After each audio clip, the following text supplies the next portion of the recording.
কেৱল প্ৰেমৰ বাবেই কানাডাৰ জীয়ৰী হ'ল কেৰেলাৰ বোৱাৰী। প্ৰেমে নামানে কোনো দেশৰ পৰিসীমা। পেৰী আৰু প্ৰদীপৰ ৰোমান্টিক প্ৰেম কাহিনী এয়া।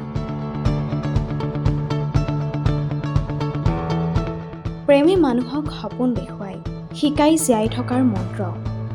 সপোন লগা এই কাহিনী হৈছে প্ৰদীপ আৰু পেৰীৰ। কানাডাৰ এটা জিমত প্ৰদীপে লগ পাইছিল পেৰীক। তাতেই দুয়োৰে মাজত ঘনিষ্ঠতা বৃদ্ধি পাইছিল। পেৰী এগৰাকী PhD ষ্টুডেণ্ট আছিল আৰু সেয়েহে পেৰীয়ে মাজে সময়ে অতি মানসিক চাপতো ভুগিছিল। সেই সময়ত পেৰীৰ কাষত প্ৰদীপ সাহস হিচাপে থিয় দিছিল আৰু এনেকৈয়ে দুয়োৰে মাজত বৃদ্ধি পাইছিল প্ৰেম।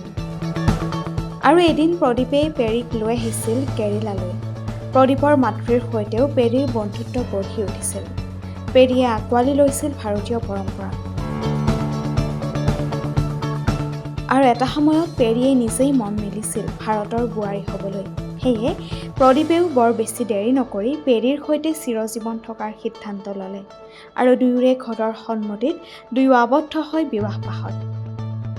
সঁচাই এয়াই হয়তো ভালপোৱা, যিয়ে দুখন দেশৰ ভাষা সংস্কৃতি সকলোকে একেলগ কৰি লয়।